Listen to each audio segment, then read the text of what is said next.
Hello guys, my name is Muzadarna, and today we are going to be going over the POP3S and SMTPS protocols for Windows Server and Linux.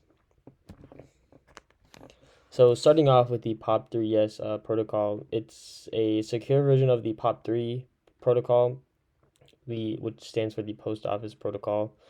It is a more secure version of that. It's used for retrieving email from a mail server. It encrypts email communications using the secure sockets layer or transport layer security. It operates on port 995 instead of port 110, which is what the less secure version runs on POP3. And overall, it prevents man-in-the-middle attacks due to the data being encrypted. It can protect login credentials during authentication, and also it ensures privacy. So when the server is retrieving emails from, let's say like a less secure or even like a public network, because it's encrypted, it ensures privacy. All right, and how does it work? So POP3S, so the email server or the email client connects to the POP3S server.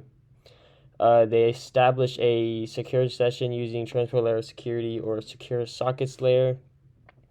The client authenticates. It's kind of similar to like a handshake. So they establish connection using a handshake. The client authenticates using a username and password, and then the emails are downloaded from the mail server to the client's local machine. And then by default, emails will also be removed from the server after download, but you can configure this otherwise so it's not automatically removed from the server.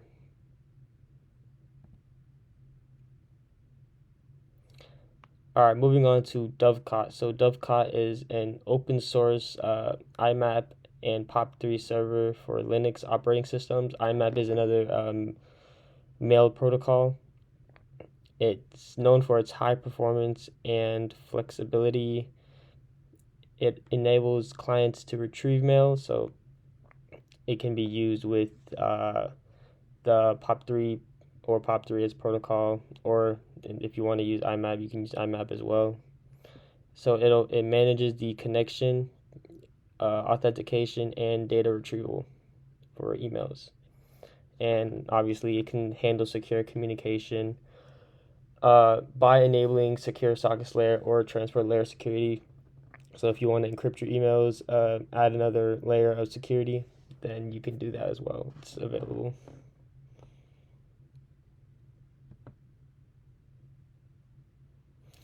All right, and if you want to harden Dovecot, these are just some recommendations. First one would be to disable insecure protocols and cipher suites. So if you want to just ensure that, if you want to disable port 110, so it's only using POP3S, the port, which would be port 995.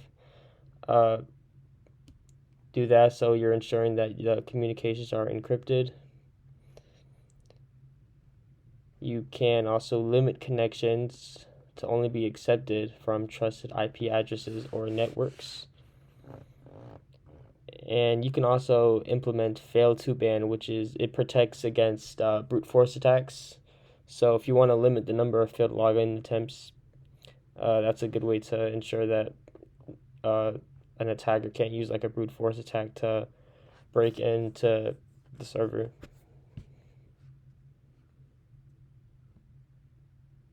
All right, moving on to the Simple Mail Transfer Protocol, or SMTPS. So this is the more secure version of SMTP. It's responsible for sending emails from a client to a server, so it's kind of similar to POP3. It encrypts communication with TLS or SSL, transport layer security, or secure sockets layer. And it operates on port 465, Or if you want to use port 587, which is used for start TLS, this is basically, so instead of, it'll start, so if you use port 587, the communication will start unencrypted, and then you can add the start TLS command, and then it'll from there it'll start sending it'll start the encryption process, and it'll start sending emails, encrypted emails from then on. So it starts unencrypted, and then after you put in the command, it'll become encrypted. So this is what most this is more widely used than port 465. Uh, it encrypts emails uh, compared to the less secure version. SMTP doesn't encrypt emails, and in doing so, it ensures data integrity and confidentiality.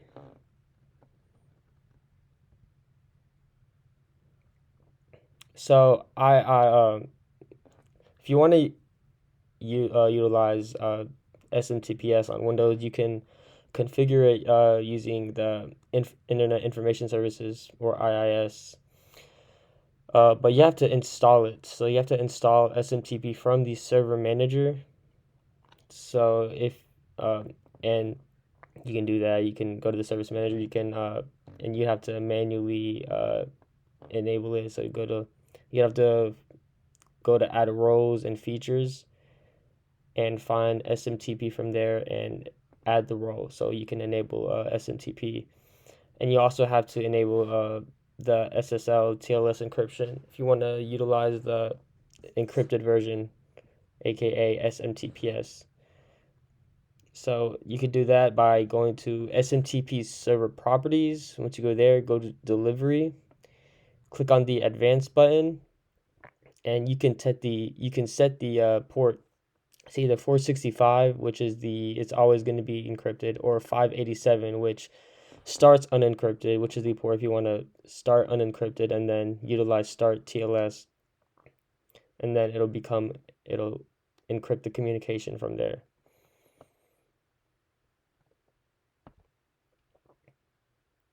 Moving on to Postfix. So what is Postfix? Postfix is an open source mail transfer agent that operates on the Linux operating systems. So it's a mail transfer agent, and it's used for routing and delivering email on a server. It's highly configurable and secure, and it also includes features that can prevent spam and email spoofing. So another good security measure right there, and it supports secure sockets layer, transport layer encryption. So you can utilize SMTPS with this as well. So to configure it, you obviously have to install it first on your Linux. You can install it through the Linux command terminal.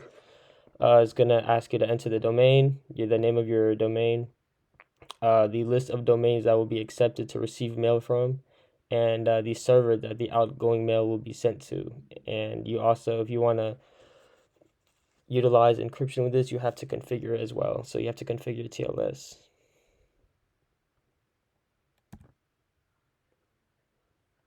All right, and some hardening recommendations for SMTPS on Windows.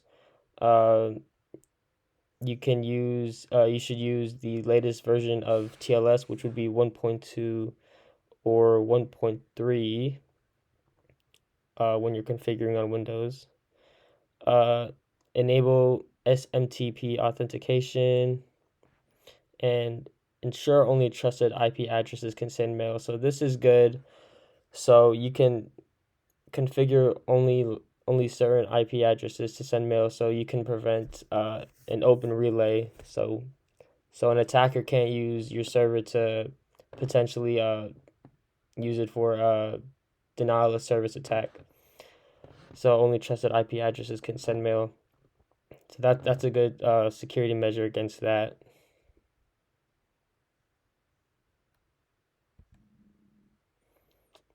And then some recommendations for Linux.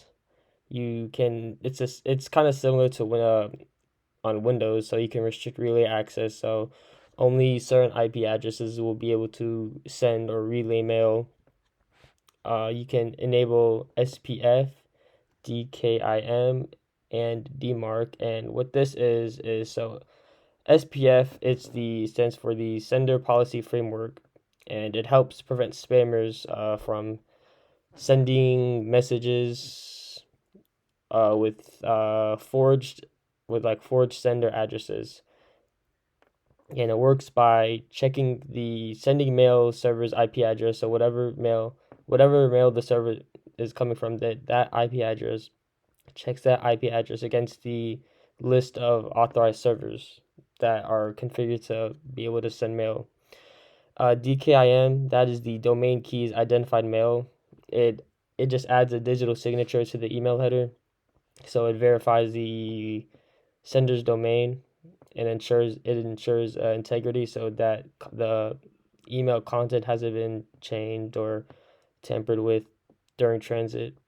And then DMARC, this is the domain-based message authentication, reporting, and conformance.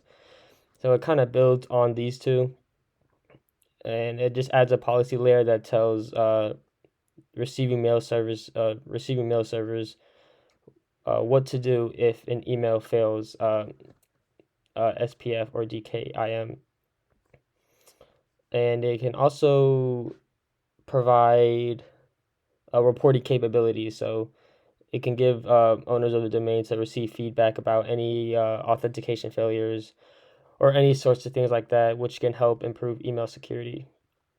So together, all these three protocols together, they can greatly improve your email security for your Linux system on Postfix. And then the last one will be to limit incoming connections and the maximum message size. So this is also good. So you can't get spammed with messages, and if you are getting messages, they're not ridiculously long to the point where like it's causing problems on your server. These are my references, and thank you for watching.